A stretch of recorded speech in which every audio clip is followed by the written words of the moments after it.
Hello, bonjour, welcome. My name is Nicole Fontaine, Liaison Officer at the World Trade Center, Winnipeg. I would like to begin by respectfully acknowledging that this webinar is coming to you from Treaty 1 territory, traditional territory of the First Nations and the homeland of the Métis. Thank you for joining us for our Succession Planning for Success webinar, brand new webinar, which is presented to you by Ben Dueck. A little bit of housekeeping information. Please send all webinar questions directly through the Q&A tab at the bottom of your screen, and Ben will try to answer as many as he can during the webinar. Feel free to connect with him afterwards if your question wasn't answered. For all logistical questions, please send them directly to me through the chat box, WTC Winnipeg Nicole Logistics. The chat is at the bottom left-hand side.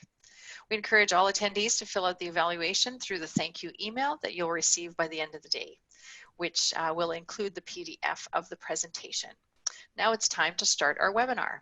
I would like to introduce you to Ben Dueck. His passion about leadership development and business, his passion is about leadership development and businesses success, that businesses succeed. His past experience includes entrepreneurship, non-for-profit leadership, fundraising, and church involvement. He is a certified Gallup CliftonStrengths Coach and has a Master's of Arts in Leadership degree. Welcome, Ben.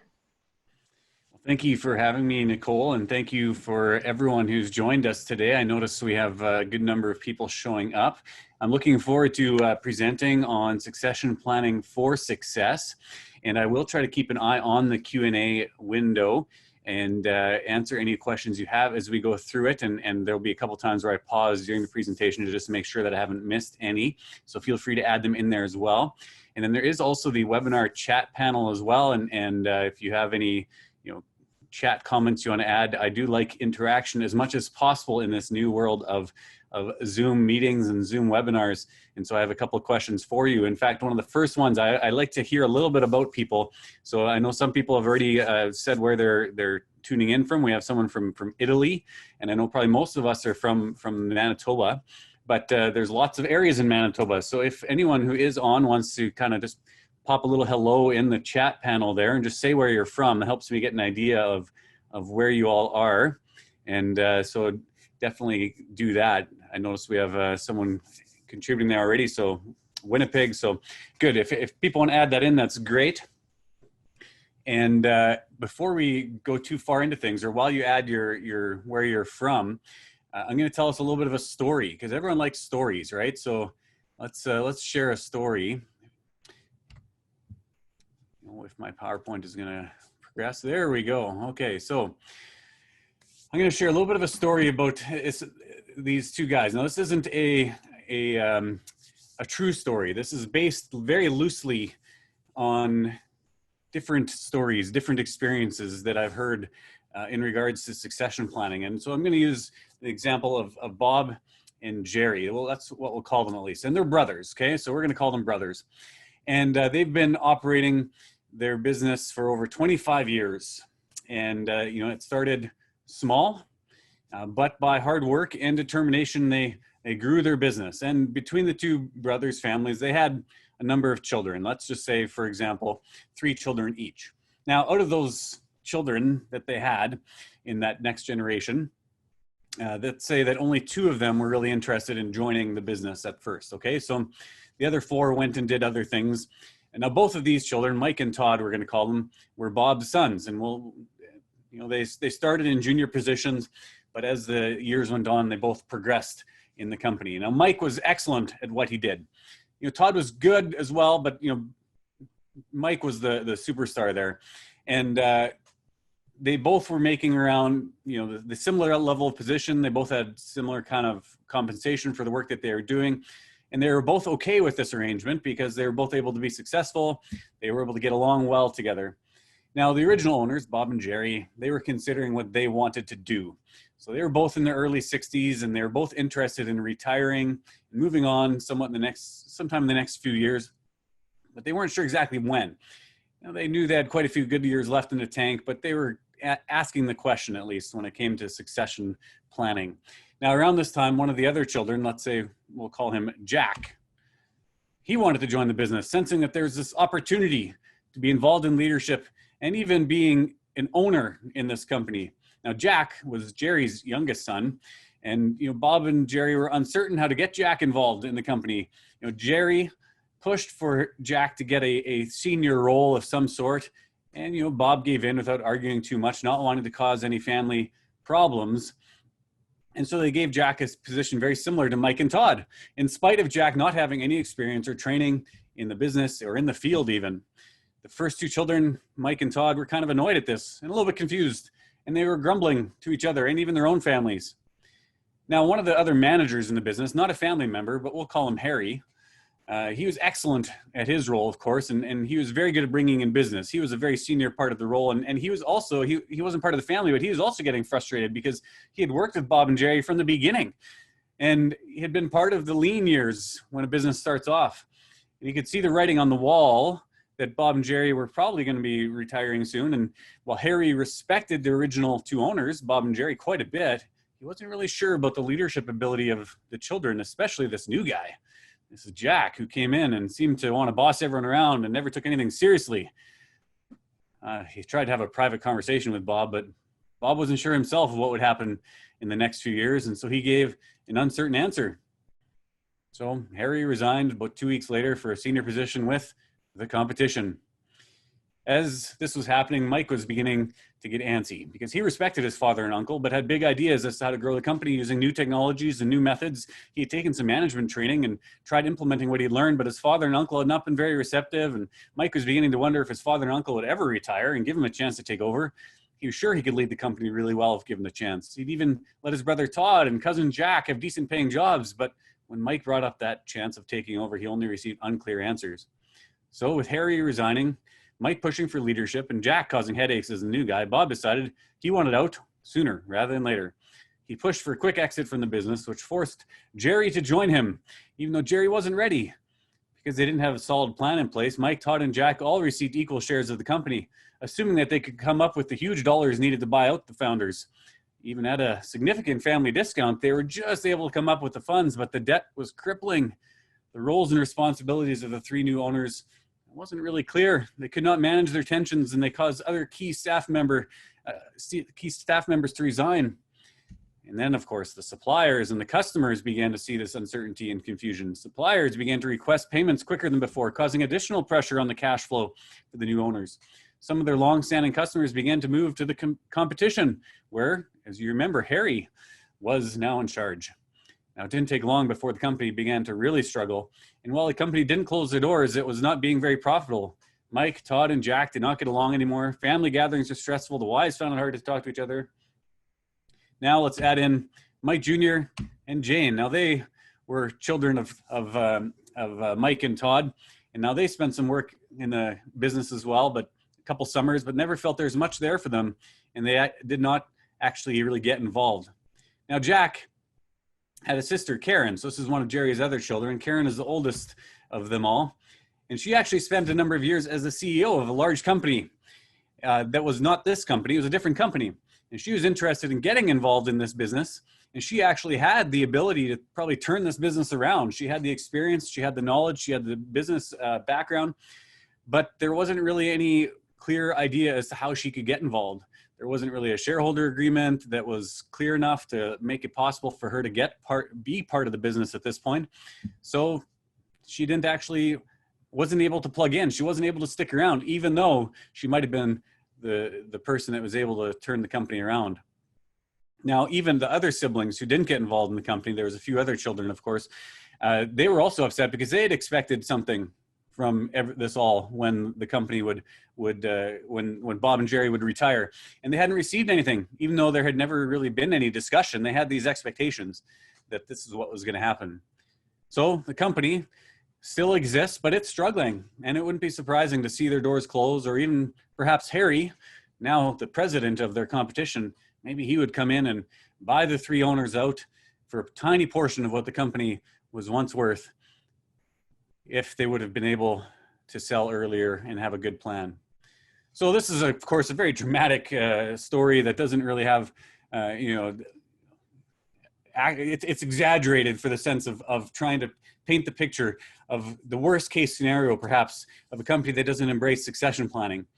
And so we want to talk about how do we do succession planning for success. And there's a couple different ways that we want to talk about succession planning.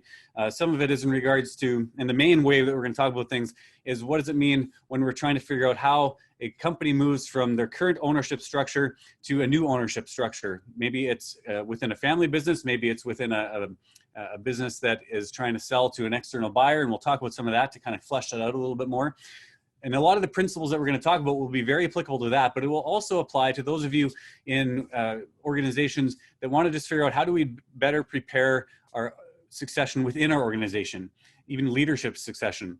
Although the primary focus will be business succession in regards to exit strategies and kind of building a good plan for that. But for you, you might be here for a lot of different reasons, right? So maybe for you, maybe you're here because you own a business. Maybe you want to buy a business. Maybe you are a family member that's in a business. Maybe you just want to get out of your business. You're just ready to be done. Or maybe you are just really wanting to make sure that your business is a family business and you want to keep it in the family or keep it in the ownership team that you have. It might not even be a family ownership group, but you want to just figure out how can we do this really well. And ultimately, succession planning, whichever filter you're using, can be hard. It can be challenging. And so it's important to really think through a lot of questions and to really come up with a plan.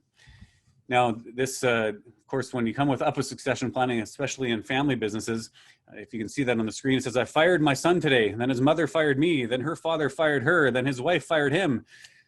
There won't be a whole lot of conversation around the dinner table tonight. Because that's kind of one of the extra layers, especially in family business, and a lot of people have family business out there, is that there's these interesting dynamics. And so it's a challenge to try to figure that out. And even if you're not a family business, maybe you're in a small community.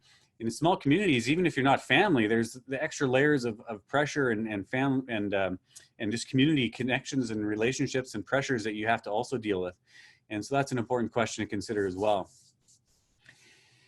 So thank you for those of you who've been sharing where you've joined us from. I noticed we have quite a few others from around the province that have added their thoughts in there. So if you've been joining us since I started, feel free to add your where you are from in the chat window, and I'd love to see where you are from. We've got some rural Manitobans here. We got some Winnipeggers. We have, as we mentioned earlier, someone from Italy. So from all around, it's exciting to see that.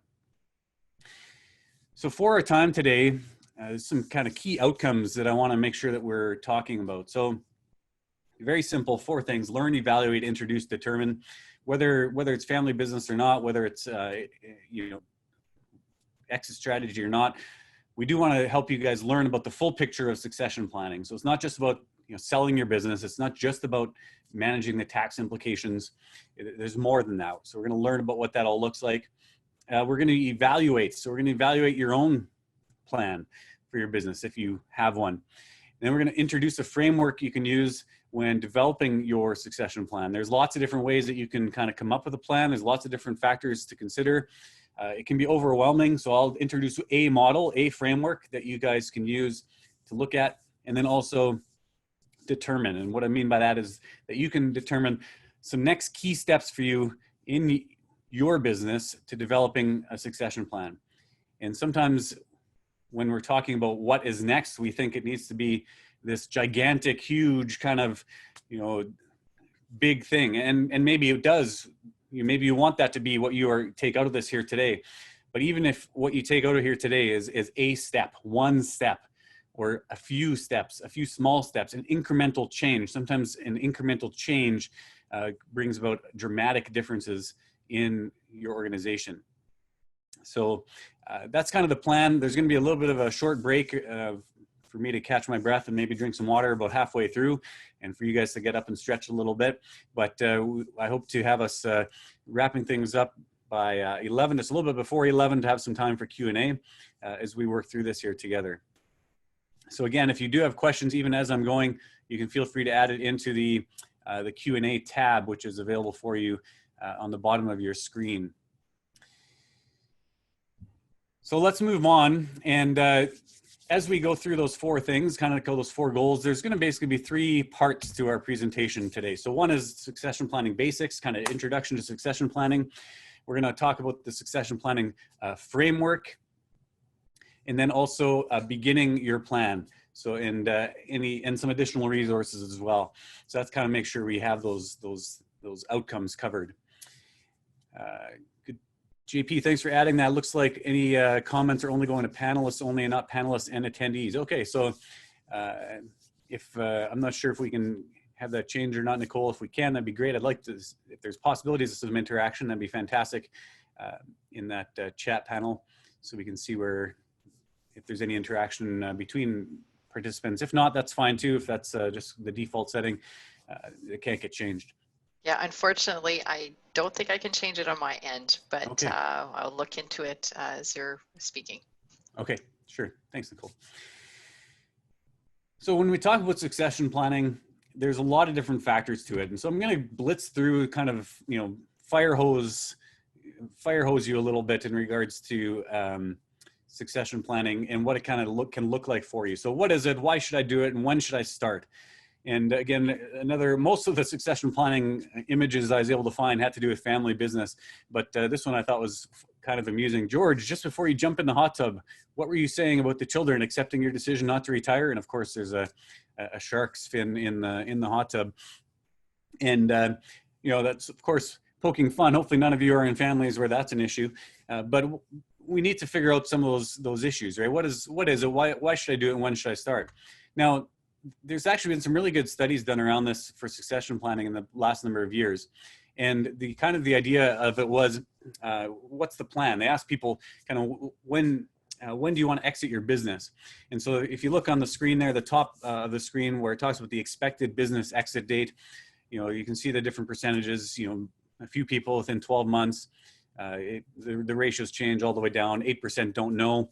But a lot of people, it seems like when they took the survey, this is back in 2018, the Canadian Federation of Independent Business did this. Most of them were in that 1 to 5 year bracket. So they had a kind of idea sometime in the next 5 years. But yeah, and then they asked the next question, do you have a succession plan? And you can see the percentages right on the screen. Over half, 51%, it's stretching it a little bit, said no, right? But over half said no. 41% said yes, but it's informal, it's unwritten. And if it's unwritten, is it actually a plan?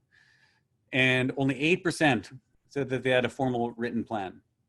And these numbers would be very similar in regards to even organizations from an internal succession plan. Do you have a leadership succession plan? Most organizations like the idea of it, or they have kind of an informal idea of it, but they actually don't have a documented, even if it's not documented, some kind of official formal thing that they can use in regards to their organization. And so from a succession planning standpoint, it's kind of surprising to see that over half don't have any kind of a plan. So, and then of course, depending on their timeline. So that's the other part that the CFIB also asked about here. So they looked at it and they said, when do you have a plan and what's your timeline as to when you want to leave? And so the closer they were to being ready to leave, the more likely they were to have a plan. So within 12 months, 21% had a formal written plan, but then the further out you go, the smaller number that is. So the good question for you right now is to kind of see what is it that you have or don't have in regards to a plan. And it's important to answer that question, because if you don't have a written plan, if you aim at nothing, you're sure to hit it, right? I worked with a business doing some succession planning. They had a number of different owners. They weren't, some of them were family, but they were loosely connected in general. And they had about 9 different people that owned shares in the organization. And they didn't have any plan for what it would look like to transition, to have a healthy succession to the next generation. So it's important to clearly articulate your plan. Who will be involved in the steps you need to take in the transition. It's not the sort of thing you cobble together at the last minute. Now, most recommended timelines for healthy succession planning recommend a minimum of 24 months of planning before an exit. Whether that's for a family business that wants to keep it within the family or selling externally. Now, there might be a little more grace to this if you're thinking of selling to an outside buyer. Maybe, but even with that, it's still good to plan ahead. And really that 24-month window, that's the minimum, right? So if you're thinking right now that you want to be ready to retire or ready to sell or ready to transition the business in the next 12 months, you're you're catching up. You're playing catch up with your planning. Now, a lot of times when I talk to people, they about this, and I ask them, hey, do you have a plan, or why don't you have a plan? You know, there's a lot of different reasons why they don't. And so I came up with a very rough list of bad reasons to avoid succession planning. I'm just going to throw them at you nice and quick. Just, you know, you can see them on the screen. I'll maybe highlight a couple of them, but you know, these are all bad reasons to avoid it. You know, how do I value my business? Or my business is too dependent on me. It wouldn't survive without me. Don't know where to start. I don't want to talk to family about it because it's an awkward conversation. Don't want to talk to partners, you know, like, how are we going to address that? Or it's not a priority right now. Or I have a plan. And like we saw previously, do you actually have a plan? Most business owners don't have any type of a plan. So it's important to make sure that we look at some of these things and realize that they're not good objections. They're not good reasons to not do it, right? I mean, they're good objections in the sense that they can be hard, right? A lot of these things are hard things. I'm not saying they're not hard, right? If you don't know where to start, yeah, that's a challenge, right? But oftentimes, and I find this in my own life in a lot of different situations, not just with succession planning, I avoid the hard things, right? I don't want to do the hard things, even on a day-to-day basis. I avoid the hard things, even though I know they're important. They're sometimes hard to do. They're not fun to do. And succession planning isn't always a fun thing because it's giving up something that you've invested a lot of time into. And it means you have to spend time thinking through things that aren't the fun parts of running your business. So if you are using any of those reasons as to like, oh, this is what I've been avoiding, I get it. And it's not an easy thing. And that's why it's important that you're here. And I appreciate that you're here so we can talk through this and learn maybe a few things. So the flip side of it, so why, you know, what are bad reasons to avoid it? Why plan, right? And I'll highlight these a little bit. Actually planning, and we're going to talk about this a little bit more further on, actually quite a bit more as we go through this. The more you plan, succession plan, it actually brings about a healthier business for you because you're building proper systems and you're developing your business in a way that is a healthier business. And that actually will help not only with succession planning, but with just overall business success. You know, planning helps give assurance to all stakeholders. And stakeholders can mean anyone from an actual ownership stake to actually just a stake in your organization from their supplier or their customer. They are still stakeholders in a different way than maybe what you might normally consider, but it still is important because it gives them assurance the more of a plan you have. If you have a plan, it can help influence the values and the direction moving forward. So even after you're gone, if you want to help shape what your organization looks like, preparing the next leader, this is where the plan, whether it's for succession from a selling perspective or internally with your leadership team, it's preparing the next leader in order to bring about success to the organization. Assist with tax implications. That's usually one that most people get. You know, if we have a good succession plan, it's going to be important for helping with that as well. It can help protect the owners, the family, employees, and clients. It protects everyone involved with it. It can protect relationships. These kind of conversations are challenging conversations. And it can also protect intellectual capital. What I mean by intellectual capital is what is it that the organization owns, whether it's actual official things like patents, but it could also be just the systems that you have and making sure that you're using those systems well, both in the short term and long term. And of course, there's more than that too. So planning is an important part of it. We all know that, right? It's not like it's a surprise. I'm not, speaking a new language or trying to teach you a new language. It's important regardless.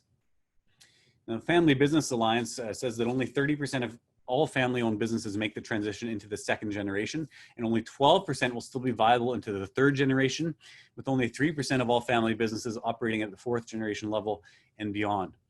So if you are someone right here who's joining us today and you have a family business, those stats should be a little bit sobering if you want to continue the family business from generation to generation. Now, part of that isn't that it's necessarily that the business just falls apart and like the example, the story I shared at the beginning.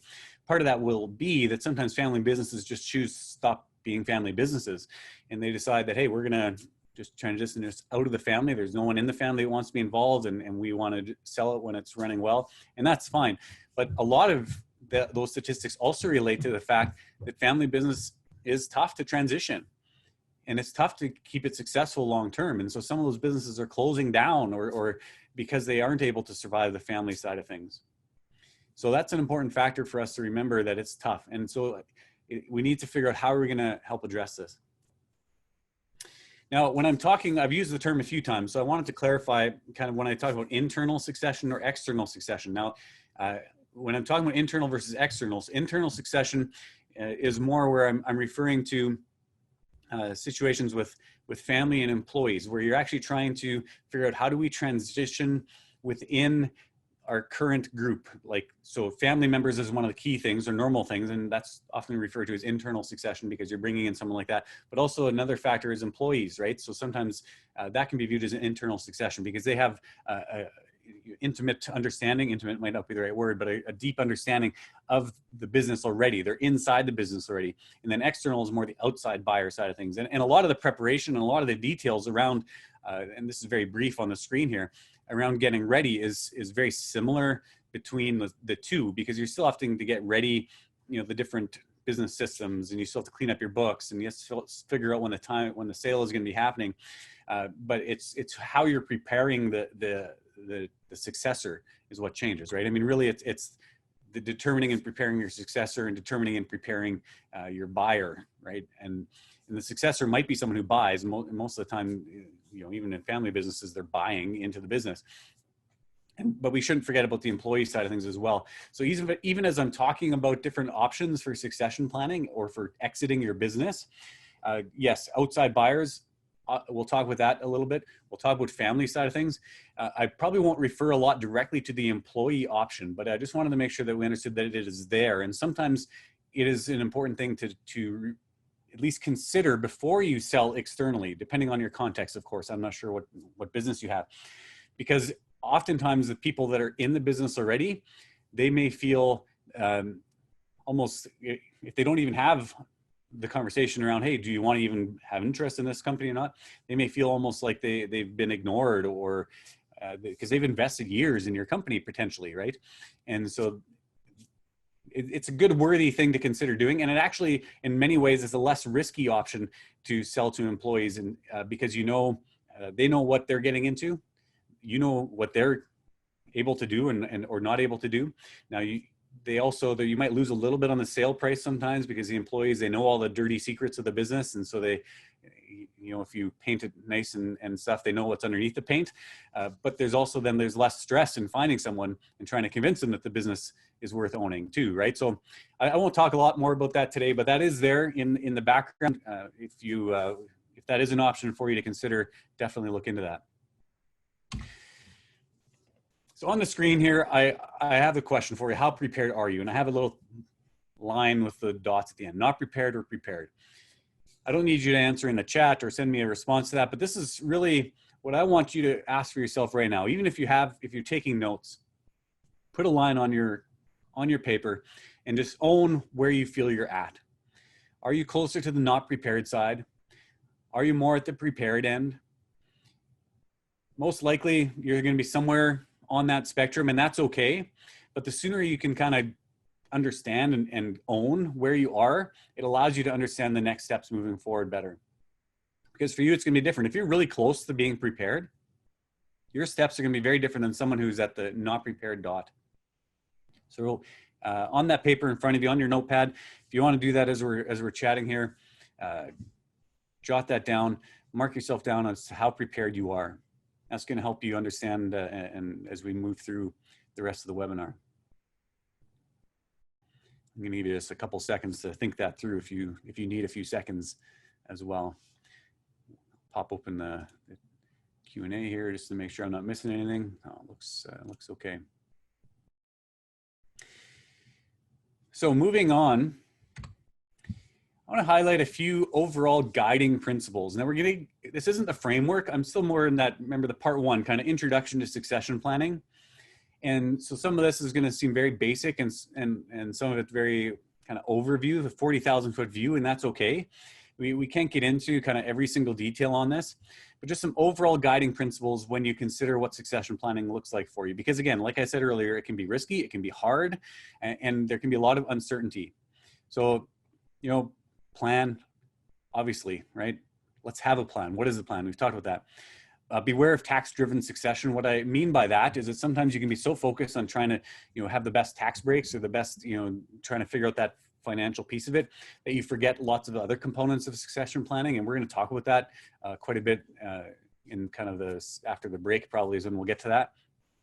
Identify the legacy. So what I mean by that is the legacy, especially in a family business.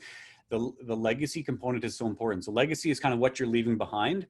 And that's not in regards to the financial side of it, although that could be a piece of it. Sometimes your legacy is, I want to be able to provide for my family for generations. And that can be a very important piece of that. But is there more than just that? More than just the financial piece? It's what is the reputation? What is the impact? What is the difference that this organization has made that I want it to continue making? Opportunity versus entitlement, it'll come up a little bit later, but it's the basic idea of that is for family members especially, are they viewing it as an opportunity to be involved in the business, or do they feel entitled? And the more it is on the entitled side of things, the more challenging succession planning and even just internal planning for your team is going to be. Because you can't have, like in the story I shared at the beginning, Jack, the brother who joined in, he felt the sense of entitlement, even though he wasn't prepared, he wasn't equipped, he wasn't trained, he didn't have experience in the organization.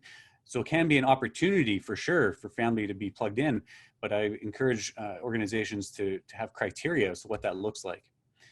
Active family ownership decisions. So the idea there is that in the day-to-day runnings of the business, or even the big picture running of the business, family who aren't actively involved in the business may have opinions, but they're not necessarily opinions that should have a lot of validity because they're not involved in the day-to-day. So I'm a big proponent of active family members being involved in decisions more than outside family members. Even if they're still owners, they're not actively involved, and so they may not have all the information they need. Management versus ownership. Similar to opportunity versus entitlement in the sense you could be an owner, but you may not be a manager, and that's kind of the active family ownership decisions. Let the successor help plan management transition. So this is a very brief summary of this, and I'll talk about it a little bit later. But the idea of, if you are doing succession, again, whether with a family member or with someone internal in your organization and an employee, is at some point in the transition, you need to start releasing things to that individual. And so help them to understand and help them to actually make some of that input into that process as to what the management transition looks like. So invite them to be a part of that at some point. Evaluate and develop agreements. So things like shareholder agreements are a very important part of it. A lot of organizations operate without an actual documented shareholder agreement for years because they say, oh, in the beginning they thought, oh yeah, we'll do that. And then they actually, over time, they never do it. But you need to look at doing that. Accommodation, it's actually very similar to opportunity versus entitlement. Are you accommodating family just because they're family? And we don't want to make that a standard in an organization. Yes, there are times, and we get that, it's family business, where a family member will get a position or will get a role in an organization that they may not be fully qualified for, but you have to make sure that you're understanding that that's what you're doing. And my recommendation in those situations would be to make sure that you're acknowledging that and building in plans as to how to prepare that person to fulfill that role as best as they can, and other future roles. Compatibility is a part of succession planning as well, because if people aren't compatible, it becomes a lot more challenging to work together. And you may actually have to ask some really tough questions. Are my children, if it's a family business, compatible enough to actually make this succeed if I have this business work for them? Informed decision-making.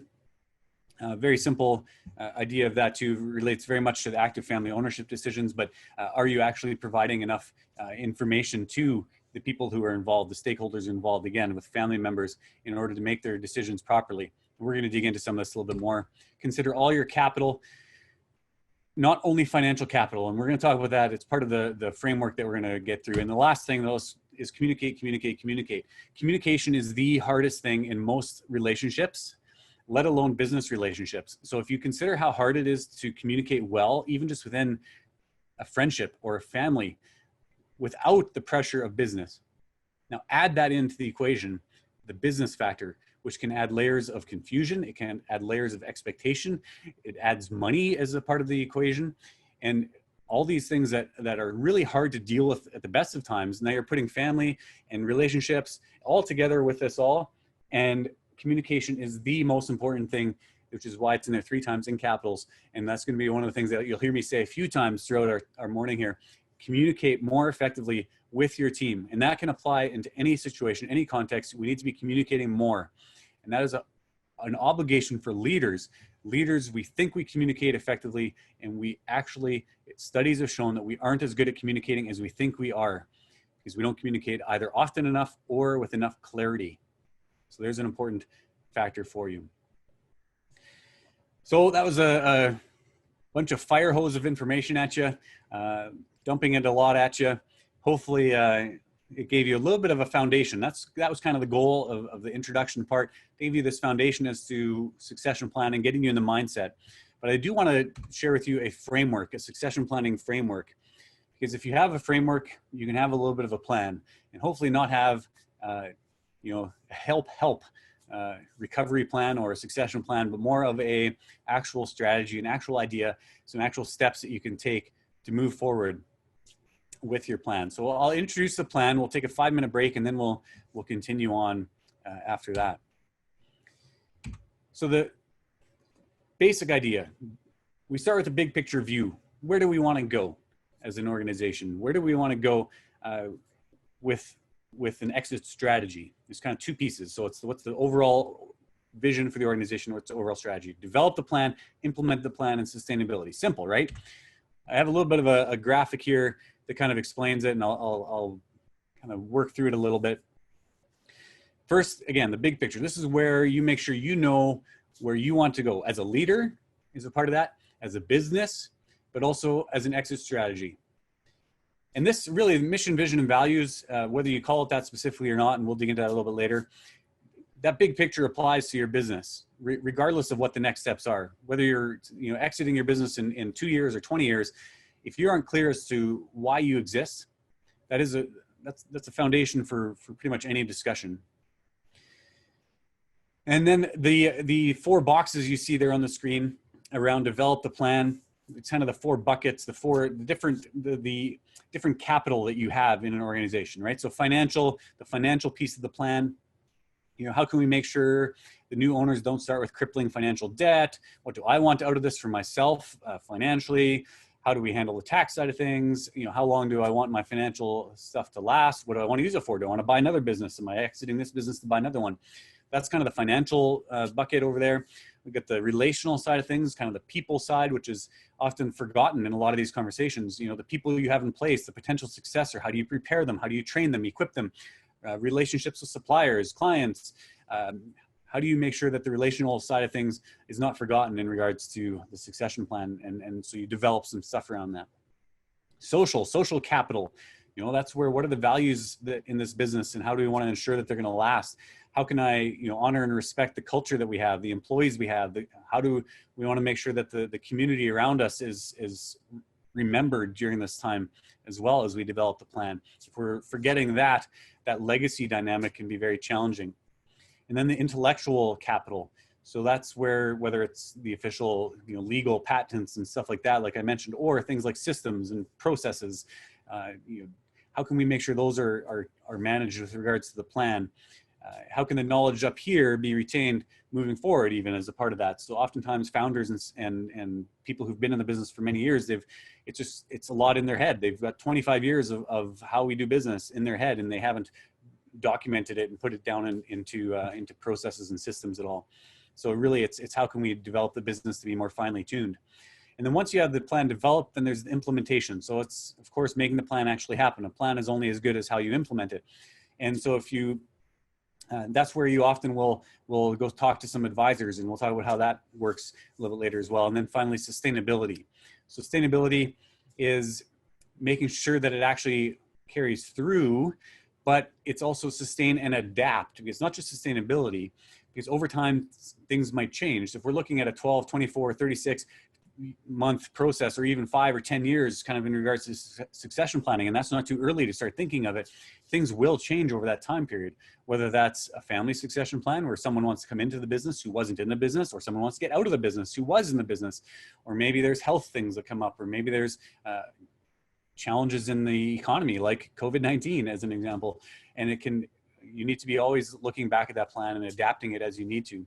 So the big picture, if you remember that, the big picture is the filter that you need to view all those things through, right? So that we can't forget that. That's why the big picture is kind of the step one of it all. So I'd like to take a 5-minute break so we can get up and stretch. I'm going to get myself a cup of water, and it's 10:10. So if we say 10:15, I'll fire up the next portion of what we're doing, but I'll leave that image on the screen there for you. And in 5 minutes, we'll get back at it. So Perfect. see you in 5 minutes. I have my timer on. Perfect.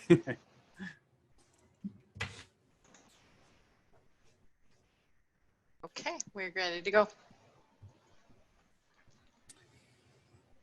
Good. Thank you, everyone. I hope you had a nice little break. And we will keep going on some of this. And I saw a question, Mercedes, in the Q&A there.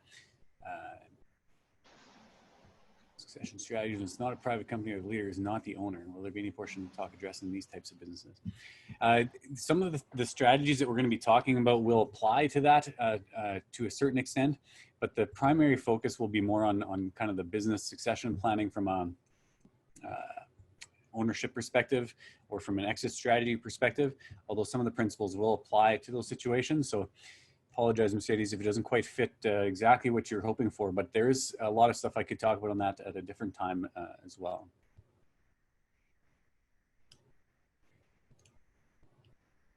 So the framework that we have there on the screen, I'm going to walk through it with you a little bit more in detail.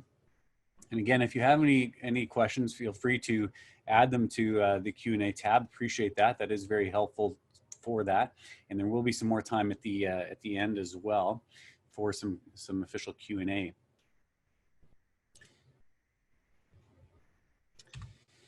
So when we're talking about the big picture view, mission, vision, and values is kind of the first piece of that framework. And a lot of people ask, well, what does it mean for mission, vision, and values? Things like what's wrong with the world and how you intend to fix it is a good definition for mission. Vision, what the world will look like after you finish changing it. And values, core principles we'll make sure we use in accomplishing the above. So another metaphor would be the vision is kind of what is the top of the mountain that we're going towards. How are we going to get there is kind of the mission. And then the values is what are we going to make sure we're bringing with us as we go there, right? So just think of it as a mountain that you're going up. Now, some people, mission, vision, and values, they don't like using those terms, or sometimes that's overused and it can be cliche. So I get that. So the basically 3 questions that you can ask yourselves is, why do you exist? What are you trying to accomplish? How are you making sure that happens? If you can't answer those questions as an organization, it's going to be very hard for you to have any conversations and any planning and any strategy for anything moving forward.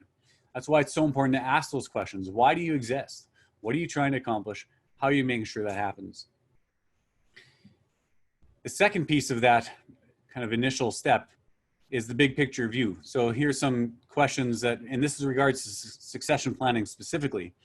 For example, I'll put them all on the screen, but these are the types of questions that if you're able to ask these questions and really spend some time thinking about them, it doesn't necessarily mean that this needs to be like a 10-week process looking through these things, but really documenting and verbalizing with yourself as an owner or with multiple people as to what you want that looking like. And even from a smaller scale perspective in regards to an organization that isn't about ownership, these are still questions that need to be talked about. It's so hard even in private organizations, nonprofits, to have those kind of conversations as to, hey, when do I want to leave? Sometimes you don't want to admit when you want to leave, or sometimes it's, well, why would I even want to talk about that? Because that's not a fun thing to talk about. There was an organization that I was involved with where the executive director, everyone knew that they were going to have to leave at some point, but the executive director didn't want to talk about leaving. They got offended every time it got brought up. And so the conversation never happened until it was too late, and then there was no succession plan put in place. So you need to have these kind of things figured out, have these kind of conversations, set these kind of goals as to what you want it to look like. And there can be different ways of doing this, different answers to these questions depending on the context. It's not going to be the same for everyone. So for example, there's one company that I was working with where they made the decision that in order to be someone who is an owner, even a small owner, a minority owner, you needed to be someone who worked in the company as well. So you couldn't own unless you worked in the company. So for them, that was what they wanted to see. And so they kind of figured that out from a big picture perspective. Then there's another organization that I'm familiar with. I didn't work with them, but I often use them as an example, where they have determined that everyone who is a family member is going to be an owner. They don't work in the company. They don't need to. Some of them may, but everyone gets shares. They join the family, they get shares. New kid born, they get shares. And so there becomes all these different factors of you're trying to figure out what it means to be for you in your business. What are your goals? What do you want to see happen? What do you want to hold as your core pieces of what that looks like? And is that just exiting? Sure. I just want to exit. I want to get rid of my business. It's not a family business. That's fine. I'm just getting out. But you still need to ask those questions. By when do I want to get out? What do I hope to achieve out of this? What's my financial returns that I hope to get? Or, what are some other goals that I want to see from this? Do I want to start, unplugging 6 months before I actually sell, or 6 years before I actually sell? Do I want to just fill that role of a figurehead CEO for a while? Those types of things, have those thoughts. And if you have multiple partners, have them with all your partners, all your shareholders, to make sure that everyone is on board. It's that communication side of things. Once you start figuring out kind of the big picture, both the mission, vision, and values, and also your succession planning goals, then you're able to start having those discussions influence every part of the planning process itself. If you're not crystal clear on that, that's where it's going to break down. And so I'm repeating it because it's so important. If you're not crystal clear on where you want to go, it's going to be hard to know when you get there or how to get there. So dig into that. Second part is that develop the plan piece. So we've got those 4 quadrants. I'm not going to go through them in exactly the order around the circle there, but I will go through each of them briefly. Some of them will take more time than others, and especially when it comes to the relational side of things, I think that's where, when I talked about earlier, some of those principles for succession planning, regardless of whether you are a family-owned business or an individual or shareholder-owned business, that some of those principles will apply to a lot of different people in a lot of different contexts. But what I do want to start with is a little bit about the financial side of things. Now, I will say that I'm not an accountant. I'm not a tax lawyer. Oh, my computer froze up here maybe. Oh, there we go. But when you're looking at the financial bucket, there's some key things you have to keep in mind. One is tax planning. That's a very key part of everything. Retirement planning. What do I want to see from my retirement? But also sale value, right? What's the sale value that I expect to see? And now some of this relates to even who's buying and how they can afford it and whatnot. But just to highlight a few of the pieces of that equation. And really the financial piece is probably the one that we'll spend the least amount of time on. Because I'm not an accountant or a lawyer. But I'll give you some tidbits, some advice that I've found to be helpful for organizations in regards to how they view this piece of things. And one of it, of course, is talk to professionals, lawyers, accountants, etc. Consider connecting with a wealth advisor as a resource. Oftentimes, lawyers will be very good at the lawyer part of things, and that's good. They'll make sure the legal side of things make sense, the tax implications from a legal perspective. The accountants will be very good at making sure that the financials all make sense, and that the transition, the sale, everything like that, they'll do the accounting side of things. But the wealth advisor brings a little bit more of a big picture in regards to the exit, especially if retirement is a part of it. But even if it's not retirement, but what to do with the money that you will have as a piece of the exit strategy, and how to structure that in a way that fits for what you want to see in regards to your plans on that. And that's where the retirement goals side of things. Business valuator is a very important recommendation I make, or a business broker, business valuator. Oftentimes they're connected together, or the same person, and they can help maximize your sale value. And business valuations, a lot of times I've talked to business owners who feel like that's a quick process and a cheap process, and it's not. It's actually more expensive than you realize, and it does take some time to do it well. So that's another important factor when we're talking about timelines, as to how do we make sure that the timeline makes sense for how far ahead we're planning all of this. So talk to those professionals. The financial side of things, I mentioned it with that story that I shared at the beginning, the crippling financial debt, right? How do you make sure that whoever takes over doesn't start with crippling financial debt? If it hurts them too much, they're not going to be able to be successful. And so there's different strategies that you can use to sell, where maybe it's over time, and different areas like that, where you can consider how you might want to make that look to make that possible for you to get what you want, but also for the whoever's taking over to be successful as well. And then short-term expense will maximize long-term returns. So some of these things that I'm talking about, so it fits in the financial bucket because there is some money that is involved in the transaction, and there's some money that is involved in making sure that you plan well, whether that's paying for your accountant, your lawyer, your wealth advisor, or other advisors that are a piece of this. So you might need to bite the bullet a little bit and recognize that building into your business now will actually bring you exponential returns in the long term. And so you need to be okay with that. It's not always easy to want to do that. So that's a very brief summary. We're going to dig into more on the relational side of things more. That's where a lot of this will cover. But if you have any Q&A that you want to throw in there about that, we can cover that later about the financial side of things. And I can answer as best as I'm able to for that piece. Now, when I talk about the relational bucket, there's kind of 4 key areas that I want to address in regards to what that looks like. And then this can, there's more and more that we could talk about, but employees and management is a piece of that. Key leaders, so that's beyond, key leaders are often employees, but that's sometimes you need to have that in your head even a little bit more. How do we work with our key leaders? Successors, as to how do we prepare a successor, but also the family relational side of things. And now these are often where people aren't talking about this very often in their organization.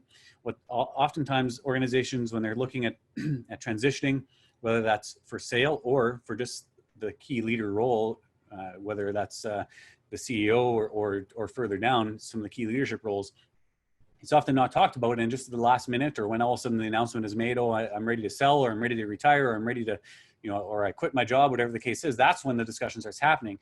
And then people are playing catch up and they're reacting rather than being proactive. So we need to be having these discussions and these strategies now and integrate these into our plans.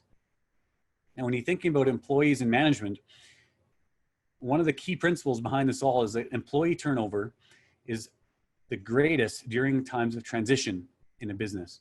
That doesn't necessarily mean a sale of transition, but transition at all, because uncertainty in a business brings about people feeling insecure. We need to provide stability. And so the more we are able to communicate, the more we're able to keep people involved in what is going on, the more effective things are going to be. So we need to be able to assure them, right? We need to provide this assurance to decrease that transition. The other thing that often can be talked about, whether it's, again, an internal transition in regards to succession planning or at large, is restructuring based on the people that are coming into the equation as a part of that process before it even happens, right? So don't wait to the last minute to say, oh, Bob won't be our boss anymore. Mary's going to be our boss. And then we wait until Mary is involved. There can be some crossover. There can be some transition, as Bob starts to unplug, Mary starts to take over. Some of those restructurings can take place in order to be prepared for that transition earlier on in the conversation. Key leaders often need to be plugged into the conversations differently than even normal employees. And so the example that I shared, that made up story at the beginning of Harry, the VP that was involved with the company for 25 years, he was in many ways as important or more important than the owners of the business, but he felt like he wasn't a part of the process. People know that change is happening. They get it.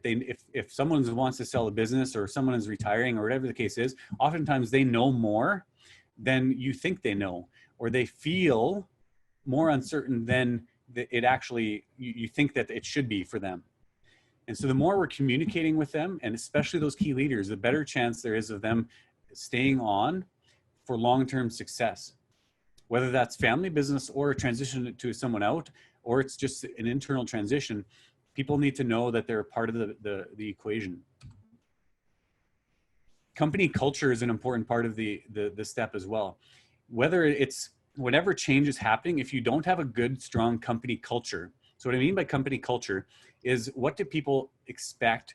What do people have happening to them or with them as an individual? Because people always filter through an individual perspective. What do they, when they come to work, what are they feeling about the team?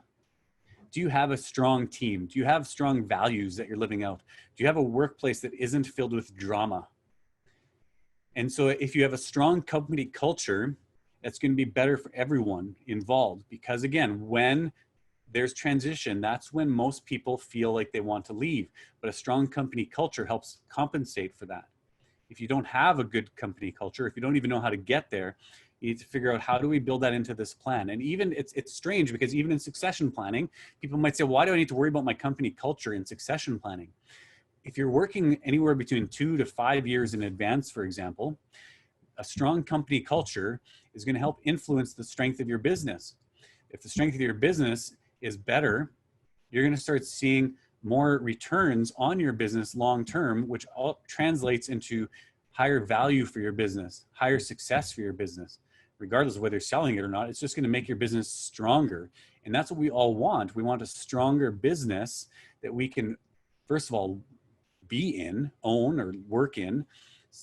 And also, if we're looking at transitioning out, and especially if it's within a family business, we want to pass on a strong business and a strong company culture to our family members or to an outside buyer. So invest now in that company culture. Increased employee engagement always increases the value and profitability of your company. Employee engagement is roughly speaking, only 20% of employees right now consider them are highly engaged at work. Anywhere between 13 and 19% of employees are actively disengaged in their workplace. So in smaller business, that number is going to be not as dramatic, because it's harder to hide in a smaller business, but there are people who are actively disengaged in your workforce. And so they're costing your business money, but they're also costing your business, like it's costing your business money in regards to like here and now, they're costing you money, but they're also costing it in the sense of they're not engaging with customers properly. So you're losing effectiveness with customers. So it's affecting you on both ends of the profitability equation. And so we need to be increasing our employee and our key leader, how we're addressing that and how we're building that into our succession planning and into our organizations. And I'm going to give you some suggestions on that shortly. At least one key suggestion that you can do for key leaders, employees, and also the successor. Because I made a special section just for the successor. And then most of this will apply to people who are keeping it within the family. But again, even if you're not keeping it within the family, or even if you're in an organization where you're looking at how do we build from within, these are some important principles. Communicate. You know, I said I was going to say that multiple times. I'm saying it multiple times. Communicate, communicate, communicate. It's an important factor in bringing about success. With the successor, develop a plan to prepare for leadership responsibilities. So this is a good one, right? Because so often we think, oh yeah, so-and-so would be great to take over. So they're going to take over when I'm done. And that's just usually where it's left. It's just left at that. And then when that person is done, all of a sudden so-and-so takes over. Well, that's great because you have someone that you had in mind, but in that time period leading up to that transition, did you develop a plan for them to start stepping into that? Because it's not a seamless transition. Most of the time, it's not a seamless transition because there's new stuff you need to know. There's new challenges, there's new responsibilities, there's new roles. And so what are some of the things that you can do with that person that you want to bring into the equation? How can you coach them into the situation? How can you provide them education, training? Have you identified their areas of growth that they need to address? So for example, you might have someone who's been fantastic in the organization and they are ready to be the successor. Again, whether it's the family business or just within the organization, and they are ready to be the successor in so many ways, but they don't know enough about financial stuff to be a CEO or to be a leader. And they need to really address that. Why wait until they're in the role for them to learn on the fly? Figure out how you want to prepare them. They might need to take some external courses. They might need to take some external training. You might need to bring in a coach to help them in regards to how they lead more effectively, for example. So the more you're able to develop that plan with them, not at them, develop it with them. That means they're engaged with the plan, they're excited, and they're going to be more willing to stick around for that transition. Sometimes when we're not talking about these types of things, people think that it's not part of the plan or it's not there anymore. They don't see that hope that drives them to wanting to stick with the organization and be a part of it, because they look for, hey, I'm going to now go work somewhere else because I see that they are giving me that opportunity to grow into that position sooner than you will. So that's why we need to be talking about it and developing that plan. And then also a transition plan for handing off responsibilities and the vision for the organization. Especially when you're dealing with some senior leaders who've owned the business for a long time and they're considering leaving. And then again, the transition happens. There should be a time period where there is some crossover there for that senior leader to provide some of that guidance while the new leader starts to take over some of those responsibilities. Now, every context is different, and there might be a situation where those people just clash, and it might be simpler just to say, hey, we're not going to have a transition. If I need anything, I'll call you. But there's some really key value in at least having that discussion where you can tie that kind of those questions together, and where you can say, is this something we want to do? Do we want Mary to take more of this responsibility while I step back? And what does that look like? And again, doing that with the successor. If they're going to be the person who has long-term impact in that role, in that company, that's where you want to invite them to be a part of that. You want to invest in your successors sooner rather than later. We've talked about that a little bit. And a leadership development plan for your successor. Leadership is one of the most, it's one of the things that we assume people do naturally, but yet it has some of the biggest layers of nuance that there is out there. Because leadership, some of it is a science, and we can teach people that, but some of it is an art. And so there's I just gave one example here. This is a very basic leadership development plan. I've made ones that are a lot more complicated than this, but the basic idea of a leadership development plan, and you can use this across your organization, whether it's with an employee, whether it's with a manager, whether it's a successor, where you can have 3 simple things to look at. If it's too complicated, sometimes people don't do anything with it, but there's 3 things on it. 1, strengths. What do I bring to what does this person bring to the table? You're dealing with someone else, and doing this with that individual, right? So saying, hey, Mary, what are the strengths that you have? Right? What do we know that you already do well as an individual? The second thing is, what do you need to learn? Now, I'm not talking about focusing on the weaknesses, because some of it, starting with weaknesses is not the best way of actually developing leaders. Focusing on the weaknesses just makes people feel a lot more negative. But what it is, it's more the aspects of what do I need to learn to be successful in my role? So do I need to learn accounting? Do I need to learn HR? Do I need to learn what is it, right, that I need to learn in order to be successful? And then being able to look at that and say, then what steps do I need to take in order to bring this about? And the reason why you start with strengths is because those strengths, you don't want to forget those. In fact, you want to focus, you want to bring those out. You want to focus on those with your leadership development plan, with your team, because then they're able to bring to the table what they do best in whatever context they're in. And the more they're able to do that, the more successful they will be, and then the more successful your organization will be. And it's shown that when people are able to use their strengths on a daily basis, they are more engaged in their workforce, and they are more successful in a lot of different metrics. So having a simple plan, even a simple plan like this that you can use, allows you to have conversations regularly with your team and with your family members that are taking over and managing that process. And it's not a once a year kind of conversation. It's a regular conversation saying, how's it going? Hey, how's the plan going? And if they've developed this plan with you, it's not like they're feeling like you're like coming down on them from above. You're rather walking alongside with them as a guide, as a coach that is helping them to develop as a leader. So it's a simple thing. You can copy this without my logo on it if you want. It's totally fine. The principle is very basic, so it's not very hard to copy. But I would encourage you to do this in your organization at all levels throughout the organization that you have this kind of a model with managers and their team, or if you're, if you have a smaller team, whatever the case is, have something like this that you can use to have conversations around how do we use your strengths more?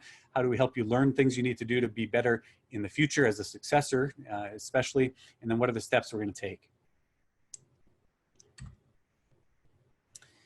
Another important piece, and this is regards specifically to family businesses, Whether you're selling your family business externally or keeping it internal, this is still important.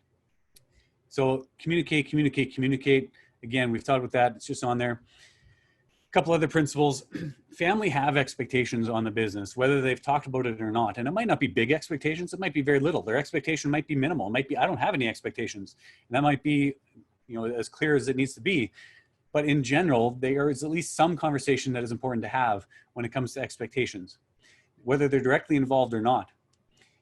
Because people think, oh yes, when dad sells the business, and when grandma retires, or whatever the case is, there's going to be something here for me, right? Even if they don't say it, it could be running through their head. And we often like to, make up our own narratives, our own stories about what's going to happen if we don't talk about it. So the clearer we can be in regards to what those expectations are, and giving those paths and those avenues to have those conversations, the better it's going to be as we plan. So this is a part of the planning, developing the plan process, right? So consider having family meetings as a part of the process, and developing clear expectations and family rules for family understanding. So an example of that is working in the company. So the example I shared, the story I shared at the beginning, I think it was Karen is what I called her. Karen wanted to come into the business, but there was no clear expectations or even ideas as to what that would look like for family members to be involved. And so what does that mean? And so if someone wants to get involved, how do you make that decision? Who gets hired? Who doesn't get hired? What role do they get? Do they get a role based on the fact that they're family? So now you're a manager, or do they get a role based on the fact that what they bring to the table? What are their gifts? What are their strengths that they bring? What is the experience that they bring? If a 17-year-old wants to get involved in the business, it's a very different conversation than a 33-year-old wanting to get involved in the business. And if you never have those kind of conversations, it can become very confusing. And I know with my own kids, if I tell my one kid one thing and I have different expectation, I tell my other kid the other thing, they get confused. And that's a very different example. That's just family, but it's still there in a lot of context in regards to family business. So invest in connecting and communicating with your family to ensure those healthy relationships. I did talk about family meetings, and I think there's two different types of family meetings. And this is taken from a lot of different resources out there. I'll just briefly highlight it, just more for the context of understanding that there can be different types of family meetings. Family business meetings and family council meetings, and you can call them different things, but the basic idea is that family business meetings are for those that are actively involved in the business. Right? So they're the ones who meet regularly. They kind of plan some of the managing. How are we going to do this as a business moving forward? A lot of communication, a lot of planning, and they're the ones that they're probably owners in the business, of course, as well. And they're talking about things from a very operational perspective.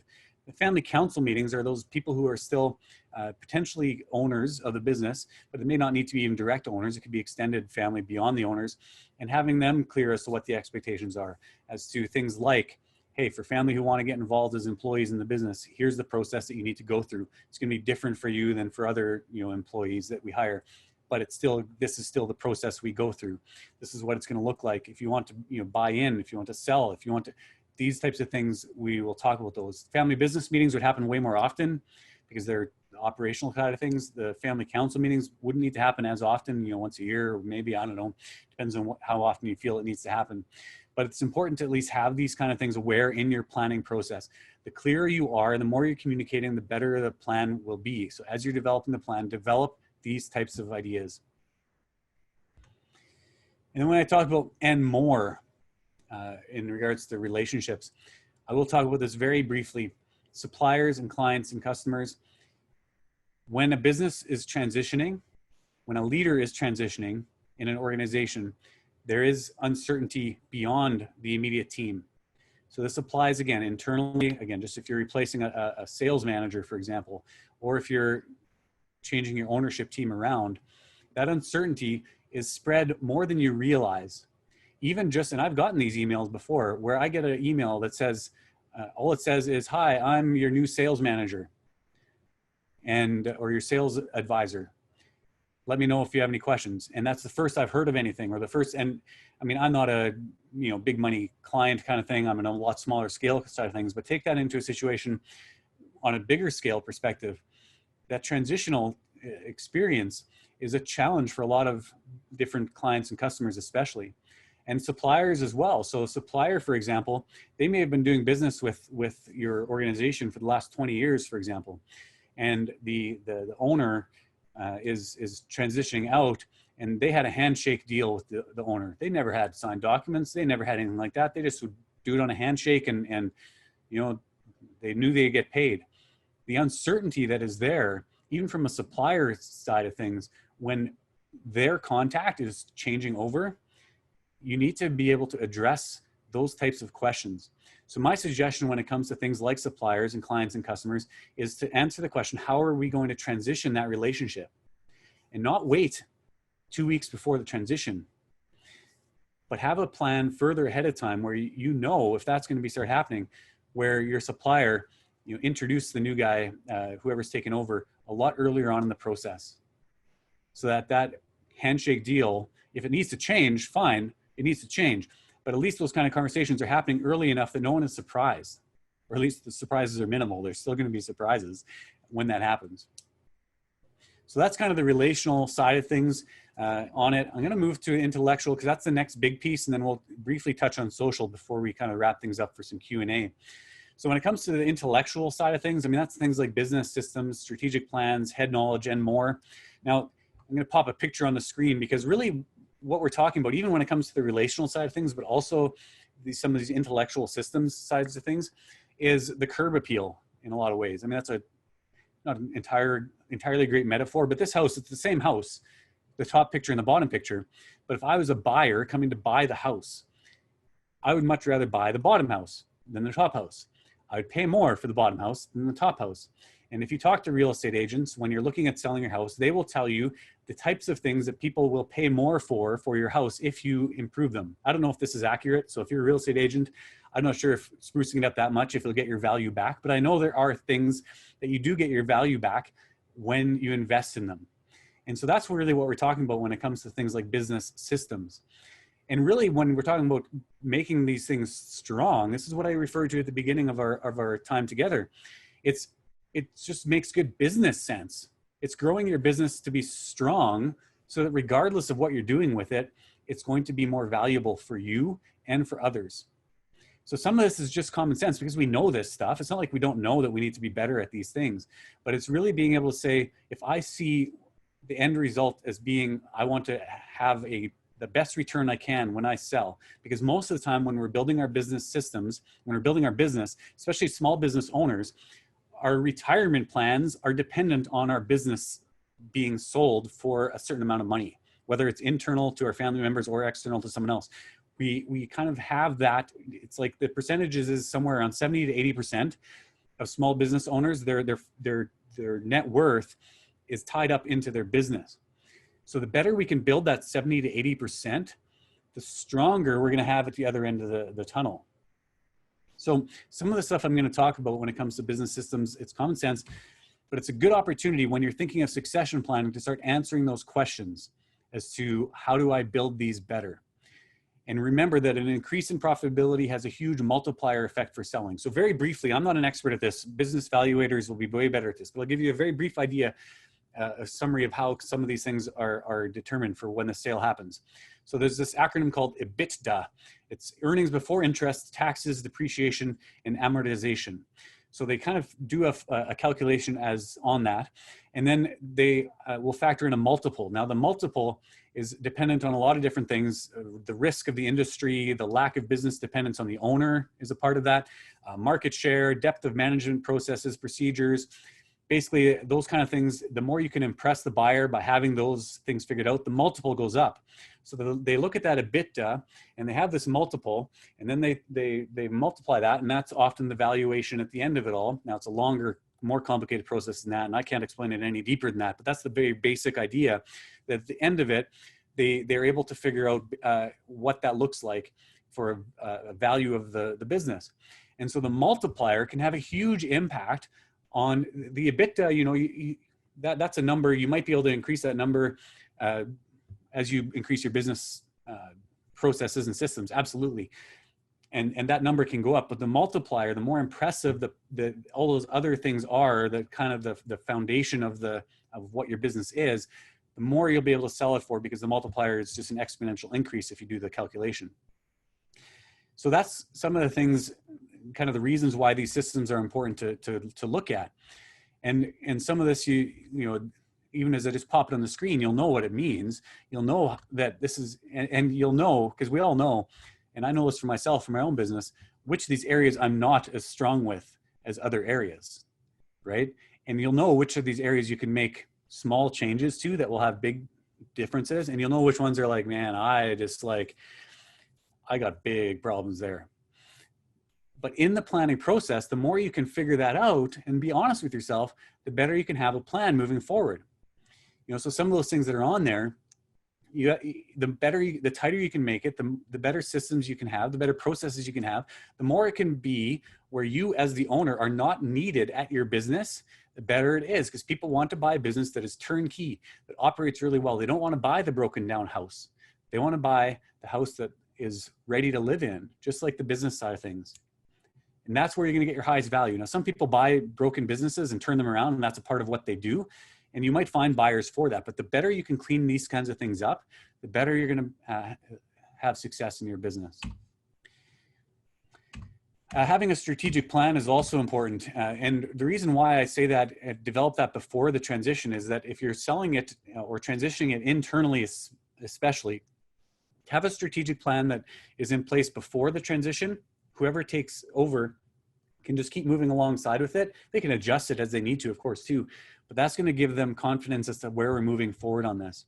So if you don't have a strategic plan, I encourage you to consider developing one for your organization. It doesn't need to be a 10-year strategic plan. Those aren't really applicable anymore. Time is moving too quick these days. You know, having a 3-year plan and working it backwards is often helpful enough. And then there's other things, you know, like what's in the owner's head that isn't in a system, documented or communicated. Document whatever you can, have discussions. You know, some of the stuff we've been referring to a little bit. You know, slowly replace family members with staff. If you're selling externally and you're not selling internally, again, you want to be able to replace yourself or family members as easily as possible for whoever takes over, so they're not dealing with those kind of things. I will highlight 2 of the other things on there: clarify product offerings and clarify your company's unique value proposition. Those kind of things are immensely valuable when you're starting to have conversations with business valuators and potential buyers, where you can tell them with crystal clarity what makes your business unique. Because if they're looking to buy a business, it might be that they exactly want your business, and that's totally fine. But it might be that they're looking at a few businesses and they're trying to figure out which one fits for me best and which one actually makes the most sense to be profitable long term. The clearer you are in your package as to what your business is, the more success you'll have. I'll briefly talk about social, just because of a timing factor that we have here. And really, it isn't much more than what it shows on the screen. What's your community impact? What's your legacy impact? And what's your social good? So what's the values of the business that we have? How do we ensure that they're going to last? How can I honor and respect the culture and the employees in the business? What is the place in the community? If I sell to an external buyer, for example, as a part of my exit strategy, and they shut the doors and move it to a different community, do I want that? Am I okay with that? You're going to want to ask some of those kinds of questions as a part of the planning process. So when those kind of things come up later in the implementation of the plan, you're able to look at them. So how does your business currently impact your community? After you exit, how do you want that to continue or change? And what can you do now to make sure it happens? Legacy, we talked about that a little bit, so I'll cruise through that. And then social good, that's a big thing, right? Purpose over profit, people over profit. I mean, that's a big factor. If I was selling my business, I would want to make sure that some of those core values are able to be kept as long as possible. Now, some of you can't control, I get it. The new business owner can wipe it out, but it still can affect how you want to go about selling and the conversations that you have with potential buyers or with your successor in your business. And so what do you want to make sure keeps happening? And that's where that legacy lasts for a long time. There's a business I'm familiar with that has 3 generations. This is the 3rd generation. They're still very successful. They are still very true to a lot of the same principles that the founder had in regards to social good. They still hire a lot of people that wouldn't necessarily get hired in a lot of other businesses, but for them, that's a key value that they've kept throughout their years because they've identified that as a key value. And then really it's implementation.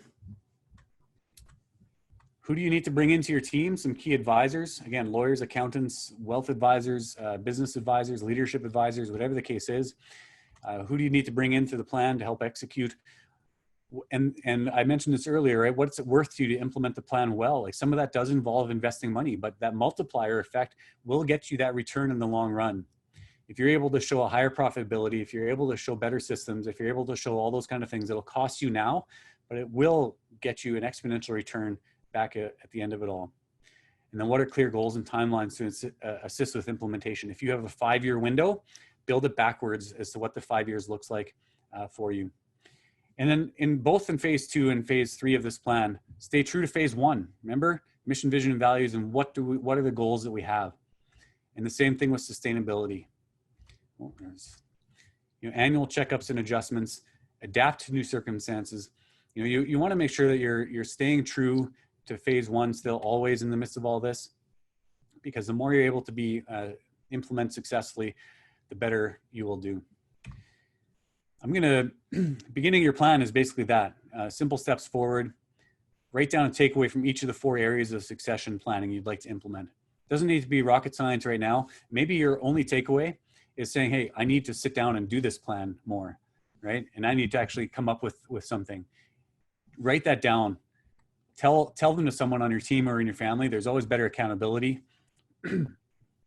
Make sure phase 1 is a part of it, and swallow the frog, which is the term that's used in a lot of, just getting things done kind of circles. The frog is the thing that you don't want to actually swallow. And so swallow the frog is, I need to do it. And I'm going to do it. And I'm going to swallow the frog first, because I know that it's important to success. Some of these slides will be available for you. There will be in the slide deck, so you can take a look at them. There's some other things, quick review of what we talked about in regards to things. And if you're going to apply 3 things today: communicate, plan, and people. Don't forget those 3 things as you work through it. Now, at the beginning, I shared a story. I'm not going to share the whole story, but just imagine if that story had been told differently, what it could look like. If they had a plan and it fell apart. And the story I told at the beginning, it just fell apart, right? They didn't have a plan. And it was a disaster. Now, it was a dramatic disaster, and I told it for the point, dramatically, so you can get, the point of it. But smaller pieces of that might apply to you if you don't have a plan. I don't want to scare you, but the more you plan, the better chance you have of being successful. Succession planning isn't a science, it's an art. Don't delay, and don't forget every aspect. Thanks, World Trade Center, Nicole, for having me come and share this. Thanks to all of you who are listening. And does anyone have any questions that I can help with in our 5-ish or so minutes before we wrap things up? Yes, one of the questions was a little bit explaining a little bit more of Cantera, and you'll definitely be able to connect with Ben and get a better understanding. But maybe just a general information of what you can offer as well. Anybody else that has any questions, we have a few minutes to answer them.